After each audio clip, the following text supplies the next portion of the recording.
So this is Lara, aka the Sound Sommelier, here with DJ Tara. Tara, what's your earliest memory of hip hop?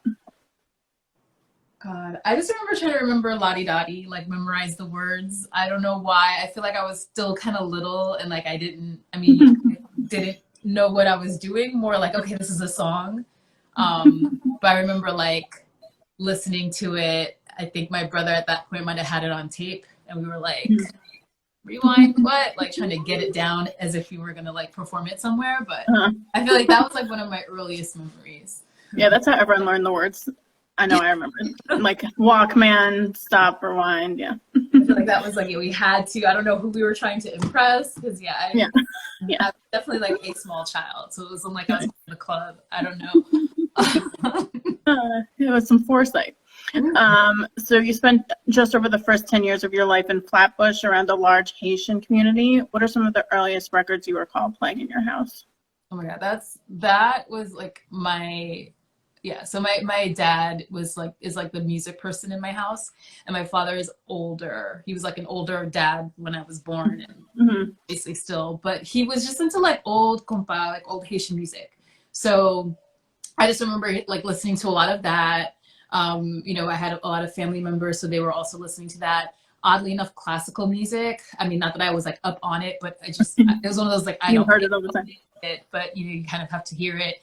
But my brother and I, we used to just listen to the radio a lot as far as like what we liked. But in the household, it was really like, especially when we were like little, it was whatever my dad wanted to listen to, and he definitely didn't want to hear anything that wasn't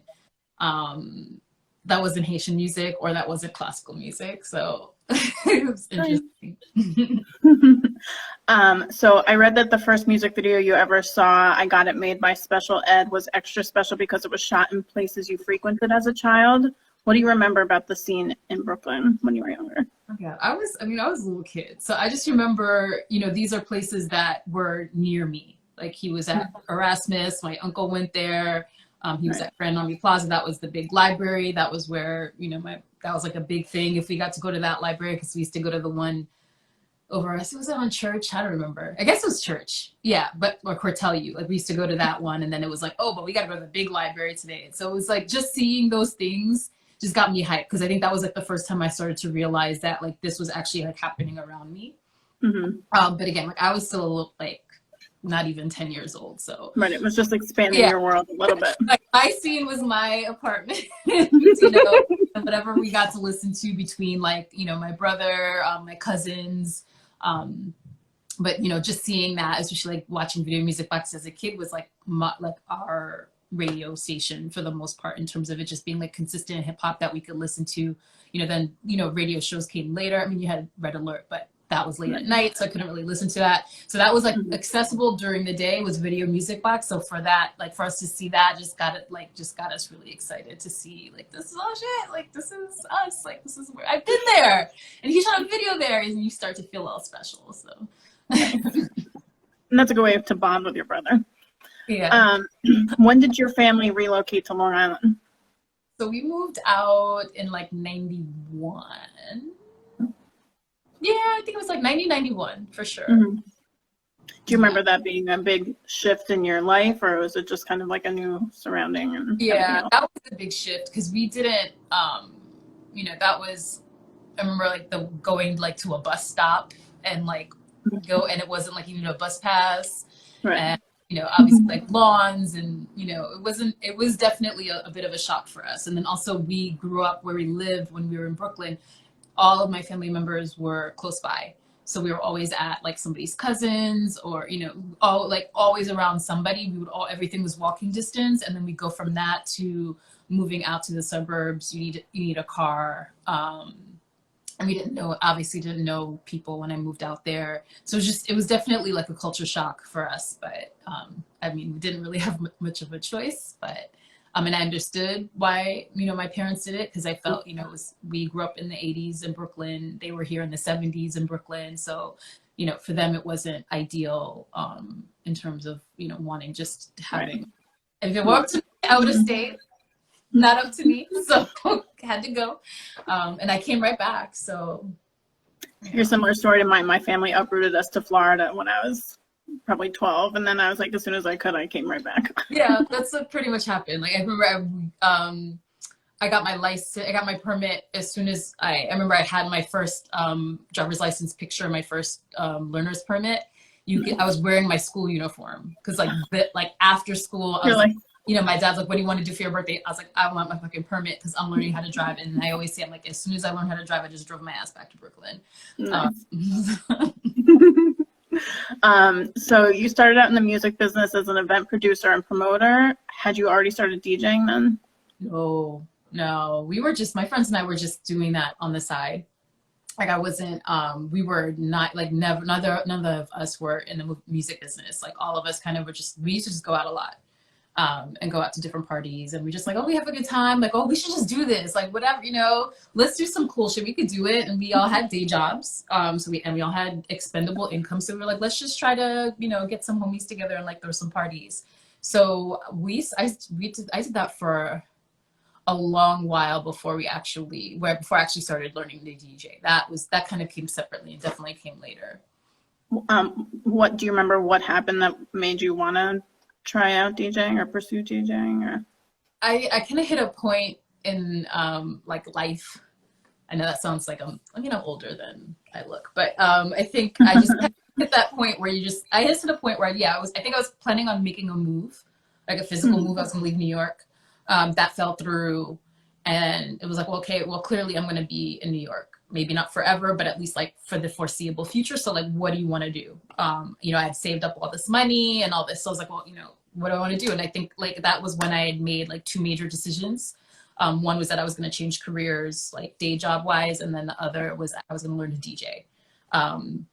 So yeah, because I was like, I'm going to be here, might as well. Like, what do I really want to do? I have this opportunity at least now that I'm going to stay in New York to do something. So I might as well start. So that's how that came about. But by then we were just doing parties, not even just to make money, just to like, we just loved it. Excuse to be out all the time. Yeah, it's a good excuse to be out all the time. It was a good excuse to like, to try to link with different people, meet DJs that we really liked, try to like get them like, damn, like, wouldn't it be dope if we had so-and-so? Like we had Prince Paul. Like, I don't even know, we didn't know Prince Paul. And we were like, okay, let's try to find him. And that's kind of what it was. It's like, let's see if we know somebody who knows him. And let's see if he'll do this party for us, which he did. Nice. So it was like stuff like that. I think that's really what it was. We just really wanted to like have, like, just try to do some cool shit. We were in New York. We were already going out. Like, what are some parties that we could do that people wanted, that we thought people might be into because, we were into it. Nice. Side note, Prince Paul is one of my favorite Donuts Are Forever acts. Oh, yeah. He's so great. Did you listen to the What Had Happened Was podcast? Yeah. It's really good. Yeah, I loved it. Yeah, he has stories. Oh, he did this. This is so, I'm not going to say who it was. But, so we had Prince Paul at table 50, which is like long gone. And we had somebody open for him. And that person got drunk. And it was fun. Like, I'm sorry. We've all had the story where it's like, oh, you just drank too much. A little too much, yeah. Yeah, a little too much, but they drank too much. So they couldn't go back on. So like Prince Paul was like in the middle of the night, like he's the headliner, and then the other guy was gonna come back and close out the night. And he got so drunk that he was just like he was knocked out. And but Prince Paul just DJed for the rest of the night. And it was, he wasn't like he was super cool about it. He wasn't like, oh, you charge you more. Like he was just like, okay, I'll just keep going. And it was so good. So, I was like, so he's awesome. Most Def's Universal Magnetic was the first hip hop album you purchased from Fat Beats on cassette, no less, when it existed above Bagel Buffet on 6th Avenue in the Village. I used to live a couple blocks from there. What did that record store and its staff mean to you as a DJ? Okay, so this was pre-DJing. This was like college. Oh, okay. There. So I had so basically I said, I was like, as soon as I could drive, I came back. So as a fan, what did it mean to you? Yeah, for me, it just was like, by then I was back in New York City. I was in Manhattan. I was in college. And so there's like the first day of school, literally, I was like, I'm going to Fat Beats. I've never been. I've heard about it. All the radio shows I listen to talk about it, the magazines, I'm reading the source. And I was like, I'm going to go to Fat Beats. And that was like the first thing I bought. So for me, it was just more of a direct line. to the music that I loved. Like I would go there every week. I wasn't really buying records. I think they bought that damn thing on tape. So I still had a tape player. I was definitely buying CDs at that point, but I bought the tape. It was just cool to be able to like go and like see like-minded folks get mixtapes. I would also go to House of Nubian around the corner and get mixtapes. So for me, as a music fan, it fed me. So I was there all the time. Actually, I was definitely not one of those types that was like chopping it up with folks. It was like I know what I want to get. I'll buy it. I'm out here. Yeah, I might overhear someone's convo and try to buy some shit, but I was definitely like relatively quiet or shy when it came to that kind of thing. But it was cool to be able to just literally walk and get all the music that I wanted. I didn't have to I can imagine at that point you couldn't really buy things online if you didn't live in New York City or if you didn't live close to a place to get all that shit. So for me, it was just great to be able to be so close and get that kind of thing. Nice. Did you get a special from Grace Papaya afterwards? All-time recession special. The first time I was like, that's disgusting, but oh man. That and a coconut champagne.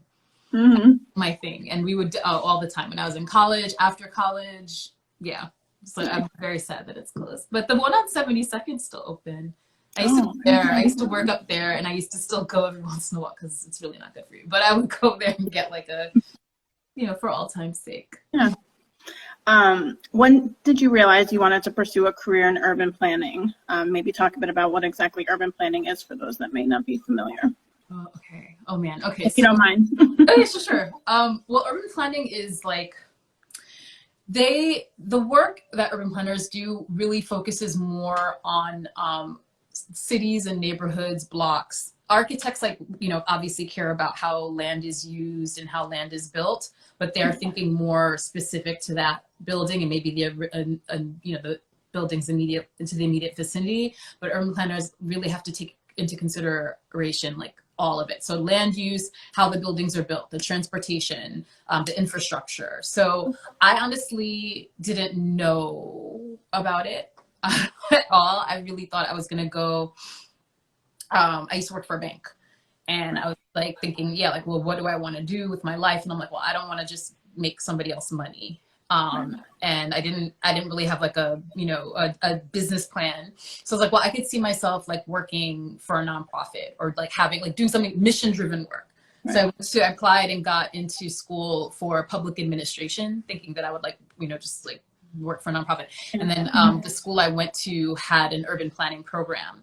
So when I went to Accepted Students Day, they have, it's like a dog and pony show. Everyone's like, oh, look at all the cool stuff we're doing. And it was all the urban planning students that were doing cool shit. And I was like, I don't know what this is, but clearly I'm in the wrong program. I need to be in this program. So I switched because I just honestly never heard it. And I think that that's one of the challenges in the field in general, as far as there not being a lot of Black people. Now I've met so many Black urban planners. It's great. But I do know that generally we are often, when we get together and we talk, it's like we're the only ones in the room. What the fuck is up with that? These urban planners make really important decisions, or at least inform these decisions that shape cities. And to not have the proper representation of those people at the table is just been something that's been longstanding and detrimental to us. Since forever. So, to have that opportunity to really look and see how cities get built and what goes behind them, and being able to advocate for people and have an understanding of what that means is important to me. So I'm glad that I entered the field, but yeah, I honestly had no idea what it was. It was just this just seemed more my speed, in terms of talking about neighborhoods and doing really cool projects that I can see that are impacting neighborhoods more than just working for a nonprofit and maybe heading a I was like, that's cool, but that's not, for me, it's not really the kind of thing I wanted to do. I really wanted to be more in the field on the ground. Right. And you were saying it's likely due to a lack of promotion from the schools not sharing about the programs, and that's why there was less representation, or? I think it's a bit of outreach, and I do think it's just generally, I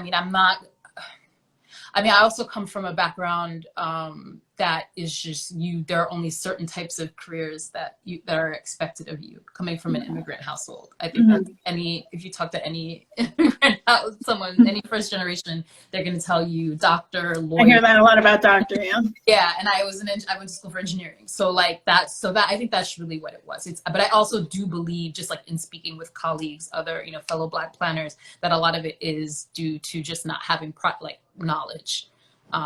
Knowledge of the field altogether. That makes sense.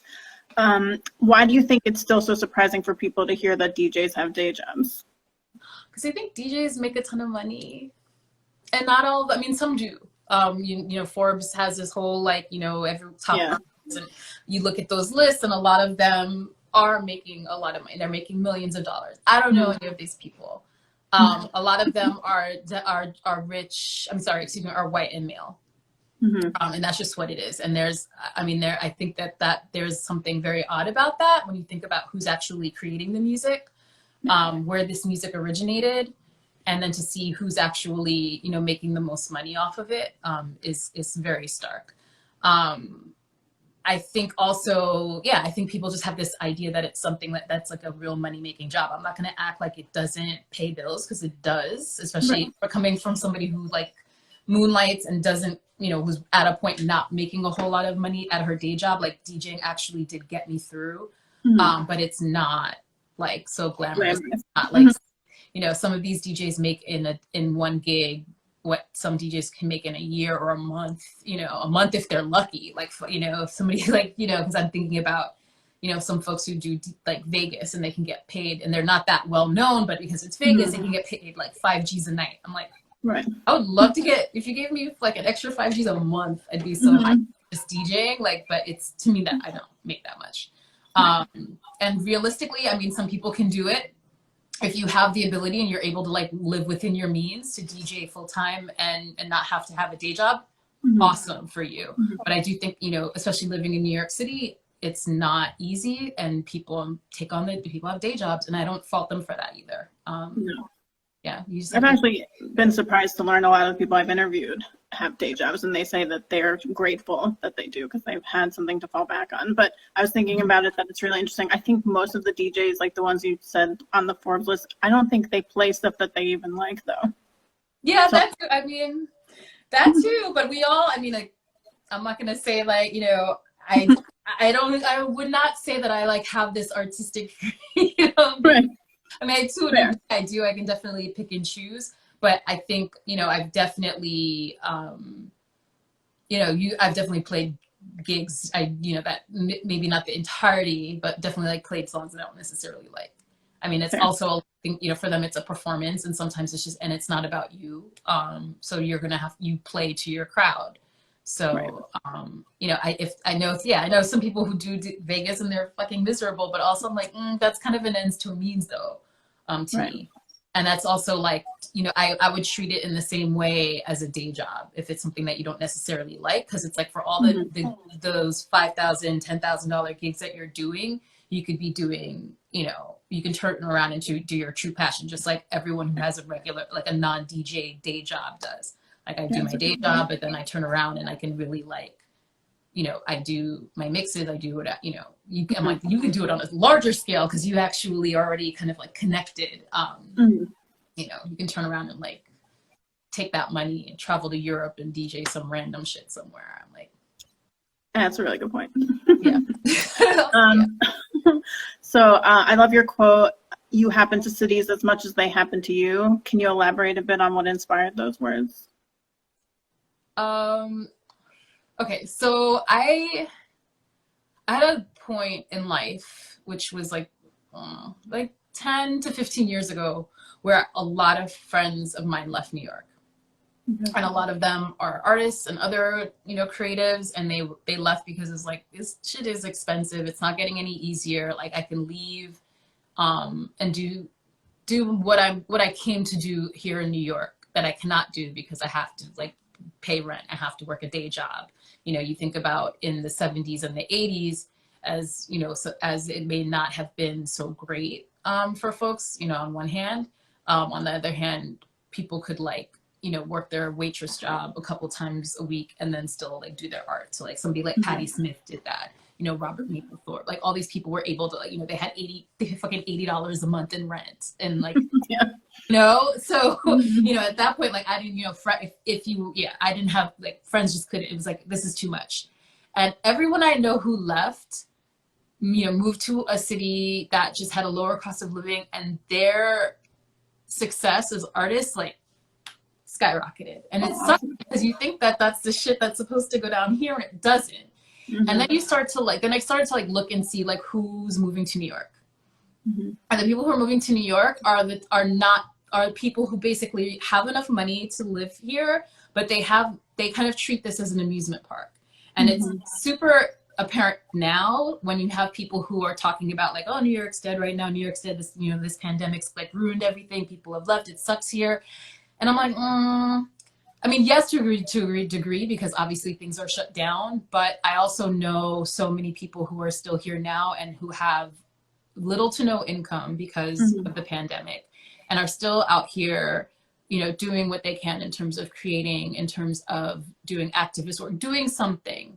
So that's why I always say, I'm like, I say that like, because it's not that you go somewhere, you move somewhere and expect that everything's just like laid out for you to experience and it's just like a fun time for you. You actually need to, I feel, need to actually be contributing in some way.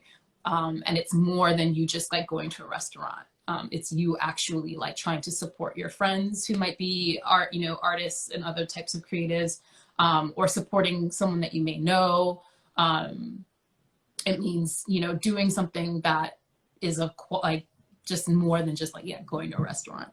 I think we really need to be supporting and making sure that the type of city that you want to live in is one that you help foster, especially if you have the means. So that's why I say that, like, you happen to cities as much as they happen to you, because it's not like you just come in here. You can come to New York and have a great night. But I also feel like you have to fuel that too with how you live in the city, by supporting other creatives who are doing the work. Very true. Thanks for that. I read that who's joining. Hi, Angela. I read that you feel the same way about buildings that I do about bridges, though I think you may be a little more interested in how often or easily buildings can be torn down and built back up. When did you start noticing your unusual attraction to these, let's say, diverse structures? I think when we moved to Long Island, my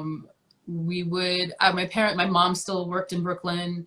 My dad, we still have family members here. So we were still coming back every week. So it wasn't like, you know, this complete detachment, and we would drive back. So for me, like looking out the window and just like seeing, I needed to make sure that everything was in place. Like, this is how I left it. And, you know, at that time, that was the 90s. So things were still, you know, pretty, you know, still not so great in New York. There wasn't, you know, this rapid gentrification that we're seeing today. Things happened very, very slowly. So for me, it was more like trying to get my bearings and trying to keep a sense of familiarity, because I knew, like, you know, I'm going to drive, you know, my dad's going to drive down Marcy and I'm going to see the Cascade, you know, building. And which is like gone now because it's going to be like this massive housing development, which, you know, so, but when I was a little kid, it was like, okay, I know this, like, I'm still here. Hanging on to it, yeah.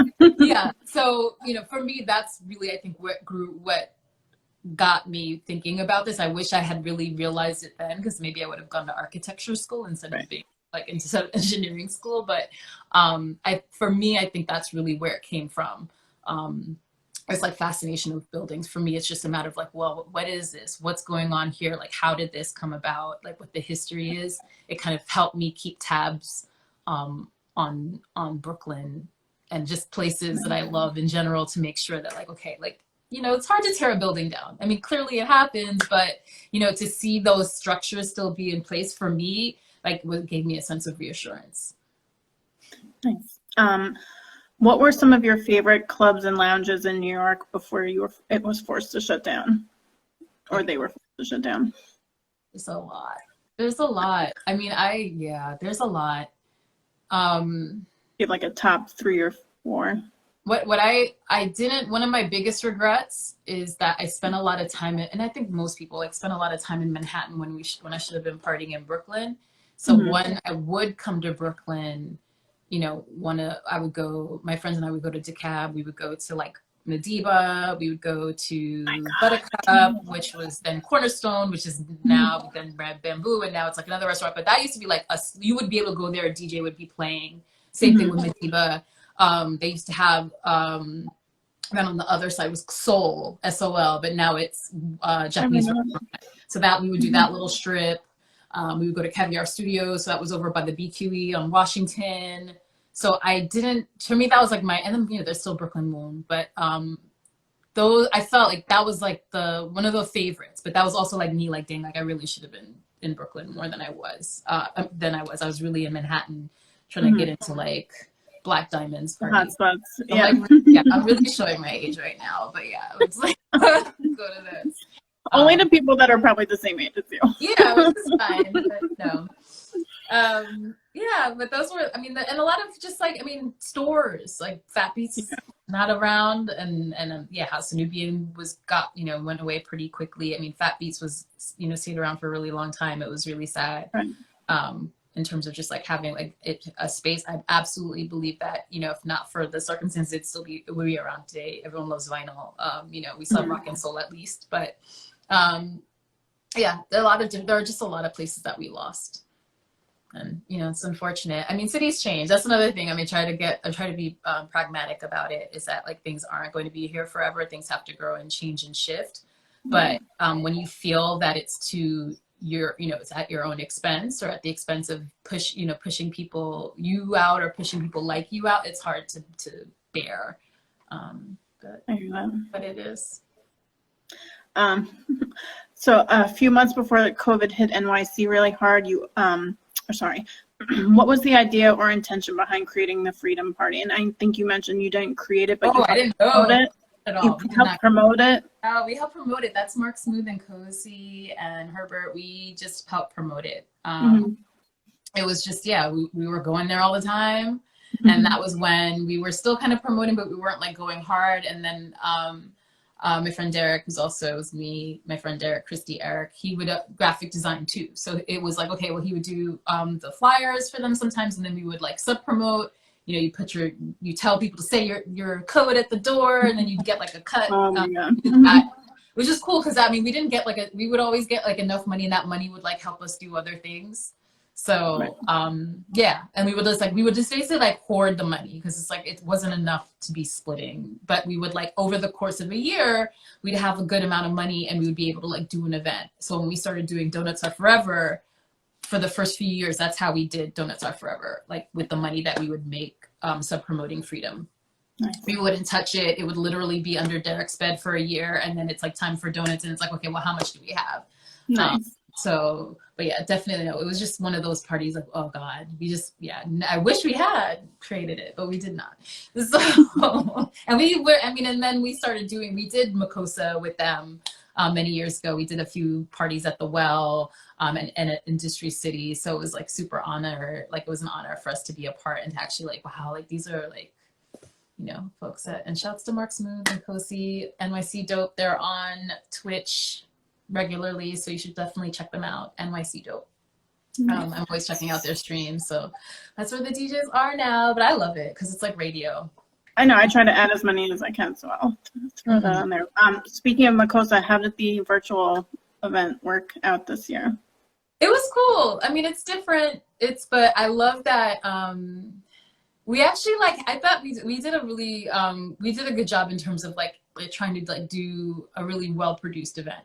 Mm-hmm. We had a DJ Epic who's out in San Francisco. He's a TV producer, so he like knew all the ropes. We had all this video footage that we had collected to try to like promote the party. So we just Mikey Cordero is our videographer, and he just put together some really great video. So we actually had we were able to maintain a lot of the elements that people like about Mukosa. So the DJs, the images of people, we always do pictures. So at least we were able to have the images through the video. And we had cooking demos. We had For the Culture Catering still do cooking demos. So shouts to Jaden Santana. We did live demos. We tell people what ingredients to have and they can cook along. People could check the video after the fact. So we still try to do as much as we could in a virtual setting. And we were, it was a lot of work, but we were really happy with it. And Move Forward Music, who their music promotion company, they've done a lot of really great hip hop shows in New York City. They did like the first Kendrick Lamar show in New York City, like a lot of your firsts they've done in New York. And they actually saw our Mukosa stream and that inspired their Move Forward Music Festival, which they did last week. And they had like 2 million people. And then shouts to Abby, who was like, yeah, if it wasn't for I watched Mukosa's stream on Twitch and that inspired me to do this. And so it was really dope to see that. Yeah. And it's really, actually doing something now. So it's really cool. Yeah. You made an impact. Not that you haven't in the past though.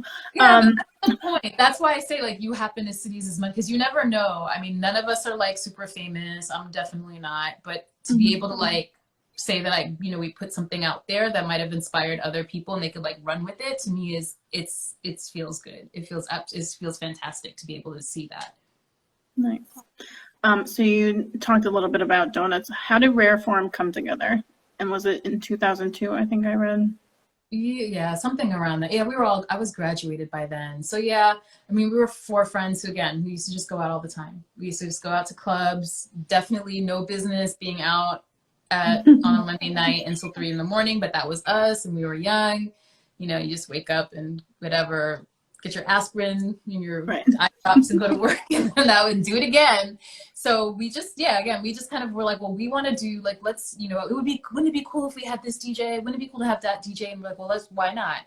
We had friends who worked in different fields that we could work with and get resources from. So, we had a friend who did marketing, and they have a client who's a beer company, and they want to do an open bar with a beer company. Okay, cool. And so knows somebody who just opened up a place. It was definitely like a family friend situation where we could just reach out to people and try to coordinate. And then being that we knew we had like-minded friends in terms of them, we knew who to market to. Not every party was a success for sure, but at least we were able, because we had day jobs, we never lost we may have lost a little bit of money, but none of us ended up, broke and homeless, but it was still we just wanted to try it out. So we did it for a while, and then it just got to a point where we were all getting older. There's not that bounce back in the morning is just not there anymore. You start slowing down on the events, which is great. We were still, to this day, we're still doing stuff.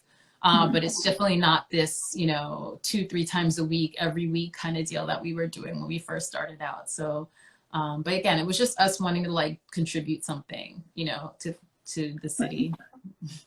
Do you have any specific memories of maybe one of your earliest events or most memorable ones that you want to share? We always joke that the first party we ever did was the most money we ever made. Okay. Because we did, we had a homie who had a beer hookup. Then another one, this new club was opening on Varick called Flow, which ended up being Greenhouse. But it was they changed the name or changed ownership, but it was Greenhouse, up until whenever it closed. But when it first opened, it was called Flow. And we knew somebody there, and they were and we all they hooked it up. They gave us a really great deal. Then we're well, who could we ask? And we knew, one of us knew Questlove, so we're okay, let's ask Questlove. Maybe he'll do it. And this was before he was DJing for real. So so he did it. It's funny. I don't even want to we paid him very, very little, but he was willing to do it. So he did it, and we made a lot of money that night for us anyway. Was it again, nothing to retire off of, nothing to even maybe we could have bought a DJ mixer that night, but for us it was so we were can't get any better than this. And we definitely did not make, I don't think we saw as much money until we started doing donuts, because we were raising money at that point. But that for us was a memorable party. And then Questlove had a great time. So a few years later, he did another party with us when we did Table 50. Amazing. Yeah, that was a memorable night because that party got super crowded super fast. I remember, it's for me, I don't really like crowds so much. I freaked out. I was it's too crowded in here. Someone needs to come shut it down. You know what? That's like, I wasn't even scared about it getting shut down. I was just like, oh, I kind of wished it would, because it was like too many. I was like, there's just too many people. So I think I just stood outside at one point. I was like, it's just too many people in there. I can't do it. But yeah, we've had a lot. We did a party where we served soup. It was like winter time, and that was a good time with DJ Scribe. Yeah, we did that every week. That was fun. But yeah, it was just cool to be able to like try different shit. And because we weren't, you know, this wasn't like bread and butter. we weren't, yeah, it wasn't our bread and butter. We were able to like get like silly and do silly things, and it was fun. So I can't tell you how many times I tell random strangers and all my friends that Donuts Are Forever is my favorite night of the year. No contest. Why did you choose the Galapagos Art Space for the first one on February 10th, 2007, exactly 1 year after Dilla's passing? Because the year before, when he did die, a few days after he passed away, someone else did a tribute there. Okay. And we went there, and I remember that was what prompted us to do it in the first place. Like we went, and we had, you know, it was like there were a ton of people there, so it was like, oh shit, like we're not the only ones. And yeah, and then I think we just talked about it, and then a friend was like, you guys should just do this every year. Like, why don't you do it? Like, duh, y'all do parties, do this. So we were like, okay, maybe we will. And then when it started to come around, like, hey, we did say we were going to give this a go. Let's give this a go.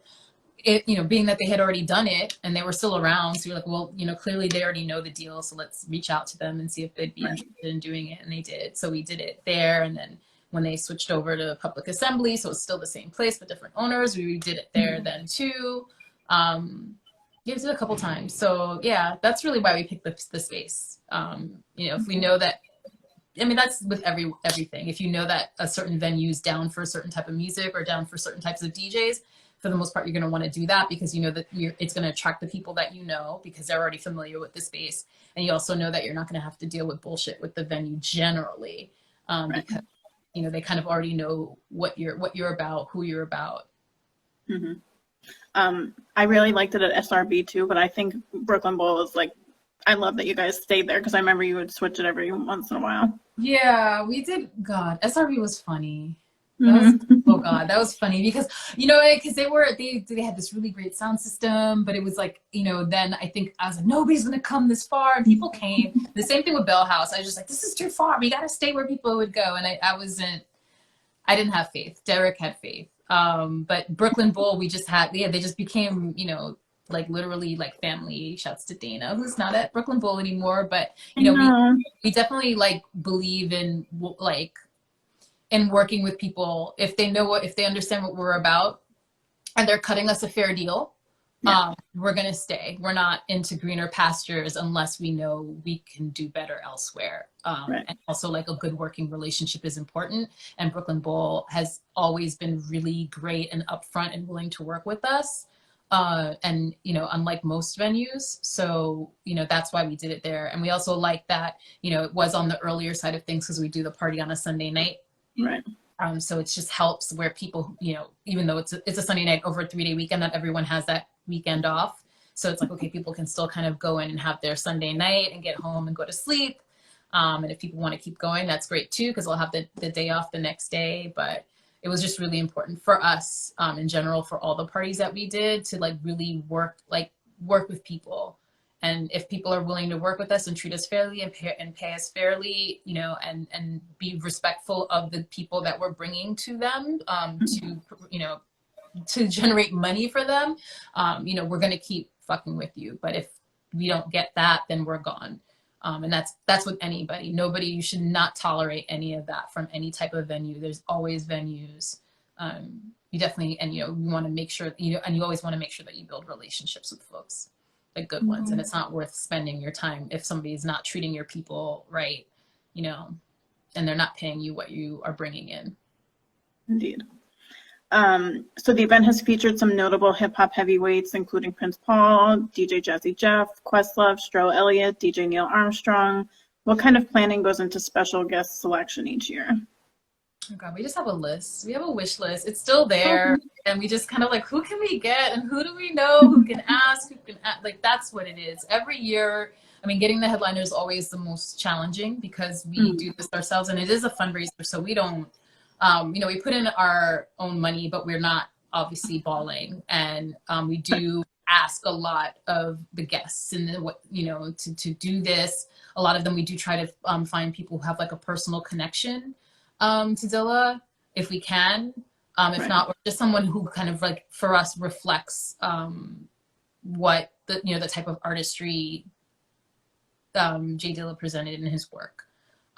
So that like someone like Stro Elliott, who's like ridiculous. So you know, like so, you know, for us it's just a matter of like, yeah, who can we get, who's willing to like do, and who understands what we're trying to do, because again, it's a fundraiser, so we don't have enough. We cannot pay you your normal rate. But we can try, you know, we can try to compensate you. So, you know, and we definitely, you know, we don't ask them to DJ all night. We ask them for an hour or two. So, you know, for an hour or two to sit, you know, if you'd be sitting at home anyway, so might as well earn a little bit. You know, we definitely try to accommodate in other ways if we can. You know, we've provided car service, we've provided like whatever we can. Brooklyn Bowl at least helps too. And that way we have a pretty good menu. So at least we can like provide like, hey, you know, you're gonna eat good. So, but I mean, it's been great. Like we've been really fortunate to have the guests that we've had, because I know that, you know, if it was anything else, they wouldn't even like think to do it, but they're down to do it and they understand what we're trying to do. So they don't beat us over the head about getting paid a ton of money. So we appreciate that. Nice. So the last live show I attended before the pandemic was Donuts with Pete Rock as the headliner, and you played the closing set. You hadn't played a set for some years. Why this year? I think because it was Pete Rock, and honestly, because nobody wanted, like, when it was same thing with when it was Jazzy Jeff, nobody wanted to go on after Jazzy Jeff, and I'm like, well, somebody's got it. Like, we can't just be like, bye. Like, we still have like a couple hours to go. So I think it's easy for me to step in because, yeah, I'm like, I've been there all night. I kind of know what all of the DJs have played. So at least I can kind of like fill in gaps. Like, oh, I didn't hear this. Nobody played this. And it's always interesting because every year is different in the sense of like the songs that people, you know, sometimes you tend to hear one song a lot, and then there'll be songs that you I'm like, what? Nobody played like Climax yet? What? Like, so that kind of feels at least like, you know, and again, like I'm very much not on some like, you know, I am not Pete Rock and not Jazzy Jeff. I have no, you know, I guess I'm like, I don't have shame, I guess, but it's just like, for me, it's just like, okay, well, I can do this. I understand why the other DJs may not want to step in. I don't have a problem doing so, because ultimately, like, I know it's just about the music. It's not about, you know, I'm not going to turn around and try to upstage Pete Rock. So it's just a matter of keeping the party going. So that's, and I mean, if I had known then what I knew now, I mean, I'm glad I did it, because I mean, right now we are still in this pandemic. I do think we are going to have donuts. It'll probably not be in person, but that also like brings a lot of opportunity to try to like really do something really different and cool. So we're working on that. Nice. I look forward to it. And I'm happy to help promote any way you guys need. How did you come up with the idea for your Life of the Party podcast? Oh man, oh gosh. I just had a podcast, which was very short-lived. Because so it was called Life of the Party. It was just wanting to talk. I was just always talking to people about DJ stuff. I think I hit up like every once in a DJs have this thing where we talk, you know, obviously we talk to each other. And a lot of it is just griping. A lot of it is just info sharing. So it's like, I remember, I think I had met up with DJ MoMA and from Everyday People, and we would just, I think I left something at Everyday People. Then it just turned and was like, oh, well, let's go get something like coffee. And we talked for a long time. I remember I was absent from work, and we were just like talking about, you know, the challenges, the different venues, sharing information. And I was telling somebody how much I really appreciated and enjoyed that. Like that, you know, it was really cool to be able to like talk, and, you know, it's not just me. You start to think about, you know, maybe these are only experiences that I'm going through, and you don't realize like other DJs are. And I think, you know, a lot of venues and different people that you work with, they do hope that you don't speak to each other so they can kind of, you know, run the game for you. But it's very important if you're watching and you're a DJ to talk to your homies, you know, talk to people. And then someone was like, well, you know, why don't you do a podcast about it? And I was like, yeah, maybe I will. So I started, I was just like, well, you know, how do I want this to look like? What's the format? And I'm like, well, I could talk to like different party, you know, people who do parties that I really like, and ask them how that party came about. I could just ask, like, who can I ask? So I reached out to some people. I had back the group who they do Back to Life in New York, which is one of like my favorite parties ever. So they came through to my house and I interviewed them. Khalil did a mix. DJ Misbehavior from the UK, who I've known for a really long time. We actually, we used to do parties. Amazing. Yeah, as we were forming. That was when she had that viral video that like, I was gonna say that's when I learned of her. yeah, like 20 something million people. And they were like, what? And it was like, okay, well, I want to talk to her about that because there's all, because she also was in, came up in that time where Brooklyn was like super poppin'. Obviously, right. She's a woman DJ. So, she was definitely a woman DJ working at a time when there were fewer women than there were today. And now there's so many, which is awesome. But I know, back when she started, there were very, very little. So it was just, and she's not from here. So it was really great having a conversation with her. I talked to Jesus from Jesus and Nero. Awesome. Which is amazing. I need to sign that.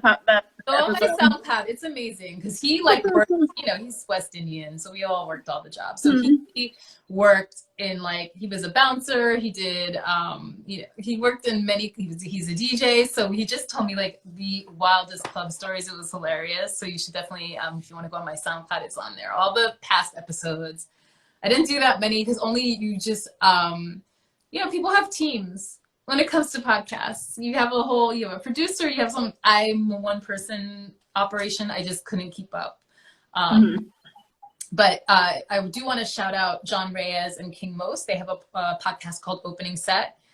They are in their second season now, and they are talking to some really great DJs one-on-one, getting some really good interviews with them. So you should check them out. They're on like all the podcast platforms. So it's called Opening Set.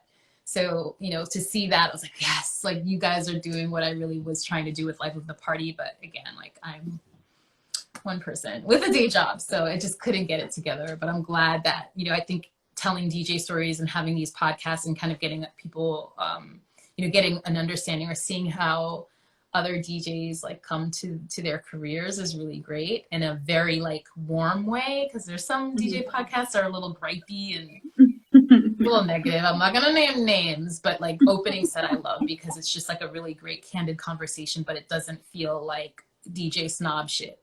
So I'm glad that, that they're out there. So you mentioned Twitch a few times. Fellow music lovers can catch you on Twitch every Thursday from 7 to 9 p.m. Obviously, it's nothing like playing to a live audience, but are you able to feel a little bit of community vibe when you're on there? Or? Oh, yeah. Yeah. I mean, I think I keep telling people because I think it's, I think some people, it's like, what is this, a gaming platform? Yes, it's a gaming thing where people stream, and you could, if you want to watch somebody play Street Fighter, you can do that. I think that's weird. But the DJs have managed to like make it their own in the way that, they are, you can see them, you can interact with them. There's a chat room. You don't have to interact with folks on the chat, but you can. I think a lot of, most of us are of an age where we did talk to people via chat. We were in the chat room, so you kind of get that vibe. Also, if you're following along, you can also kind of like interject things here and there. Or you don't have to at all. That's why I like it's like you can be as involved or not as you want. A lot of times I just put on, I just log on to somebody's Twitch and I'm working, so I can't interact with them, but I love the music. So I'm just, I'm there, I'm listening, I love it. Then I might, if I have a chance, I might pop in just to say like, hey, like this is really dope. Like, thanks, and then subscribe. It's a way to support DJs who are not working right now, because you can subscribe and there are other means of revenue generating for them. So it's a good way to support people. Unfortunately, nobody's balling off of it, but it does give people the opportunity to at least earn some money. And it's great to be able to like play to people or at least watch people that you haven't been able to see. So I've definitely there are DJs that I've heard of that I've never, they're out in London. When am I going to London? But now they're on Twitch and I can check them out. Louis Vega, I haven't seen Louis Vega like ever. I've seen him DJ like 3-4 times already. Like he DJs multiple times a week. So and from this like amazing room that's just full of records. So it's great. I think it gives people the opportunity and it also gets people hyped. Like I'm super hyped to get back to a place where we can all travel and we can go to these places because you get to just like, you'll be able, I'm like, actually will like meet some of these folks that I really like dig. And maybe we can like work something out where we can go to each other's, you know, the next time we can have Mukosa in person, and so might be coming in, you know, encourage them to come to town. Like, hey, I got you. Like, we can just do gigs. You could do Mukosa. We can like, and I can, you know, we could work. Yeah, someone I spoke to made a really good point. Like, everyone's kind of on a level playing field right now. No one's really like better than the next. So that too. I mean, having like, if you already have like a high like social media presence or following, like obviously like to make that transition is good. But you know, there are definitely people who did not, but they are putting in work on Twitch, and they are getting to a point. You know, like Spinurita is like, that's the homie. But she's been on Twitch diligently for months and like learning as she goes along. Her stream is amazing, and it's just great to see. So it does help, I think, in terms of people if you don't necessarily have that typical means of having like attention on you because of how, you know, that you're able to like really just present your skills. So I think it is good in that way. But you always will have an advantage if you have like a high social media following. That's just what it is. Very much. Yeah. So how did you prepare for the 24 hours of Stevie stream this past May alongside Questlove, Giles Peterson, D Nice, Natasha Diggs, and DJ Spinna? 8 a.m. to 12 p.m. is kind of an early start for, at least for a DJ, I think. Oh my God, yeah. Oh. So yeah, that was, well, first of all, like, you know, gigs prepare you, like past gigs prepare you to future gigs. So like I did, there is a party that is international called Motown on Mondays, and they started out in California, and I've DJ'd out I've done the one in the Bay, I've done the one in LA. So, you know, they do anything and everything Motown related. So that's, you know, that all, you know, you're not just playing like the Supremes and Marvin Gaye all night. You're playing music that's adjacent. You're playing music that was sampled by it. You're playing covers. You're playing, you know, artists that were on the newer Motown, you know, like, yeah. You know, I'm playing Rick James, you know, you play Rick James, but then I'm also playing like ODB Cold Blooded because Rick James was on Motown, you know? So it's cool to like, you're making these connections. And obviously like if you're playing gigs, you don't want to come and play the typical. So yes, it's Motown on Mondays, and yes, you know, there's a certain catalog from that, but you just don't want to come and play this. You want to find a remix, you want to find a sample. So for me, I was always, I felt like I was prepared for it. Or at least it wasn't as daunting because I had done all these Motown on Monday. So I had like all this stuff that I had like accumulated. So for me, it was just like, okay, figuring out like out of this, what can I play? What's not like Sir Duke, you know, like the most popular, like what are the things I have in my stash, and what are some of, you know, some things that I think that would just work. Cause yeah, 8 o'clock in the morning, I barely get out of bed at 8 o'clock in the morning. And now not only do I have to get out of bed, and like I actually have to like DJ. So I definitely drank my coffee while I was spinning, which was kind of fun. But yeah, it was just that. And also like with any gig, like for me, I just get there early. So like, look, Giles Peterson is on before me. What the fuck is he playing? I woke my ass up super early that day and just checked out his set. And then it's funny because he was like playing. I was like, fuck, I was gonna play this. But you know what? And funny enough, DJ Spinner was there. So I'm like, damn, he must not have slept at all. And I remember, I think we were all because yeah, I was on Instagram, so like, you know, you're on the Instagram chat making comments, and then I was like, damn, I was gonna play this, and then Spin is like, I'm playing it, I was gonna play this too. He's like, fuck it, I'm playing it anyway. And I'm like, damn, you're right. So you know, there's always gonna be that, but I just, for me, you know, it's 8 o'clock in the morning. How can we ease into this? You know, and then by noon, you know, people are there, I think all for the same reason they love Stevie. So, you know, okay, hearing the song sometimes. Yeah, I was scared. I'm not gonna lie. I was nervous just because like, hello, like the lineup was ridiculous, and there were definitely like a lot of people there watching. Basically, like I think the biggest audience I've ever had in my life. So it was, you know, it was a little daunting, but at the same time, for me, playing what feels good to me makes me most comfortable. I think that's with anything. Like I wasn't gonna be up there like, oh, and I'm gonna do this crazy, blah, blah. Like I'm gonna play what I like and what I feel. And for me, that helped a lot. And being that I was already, you know, somewhat prepared, helped me with that. Nice. Do you have any current projects or anything in the works that you want to talk about or share? Well, I mean, yeah, I'm on Twitch every Thursday from 7 to 9, probably more frequently than that because of the way Twitch works, you kind of have to be there a little bit more than just once a week. But so I'm working on that. But also I started thinking about this, like, yeah, what am I working on? So like now this is gonna get weird, but last year I hit a point where I it was very noticeable that I just wasn't DJing as often as I was. Like I wasn't getting as booked as often, and you know, it wasn't like I was like super popular to begin with, but it was definitely like noticeable.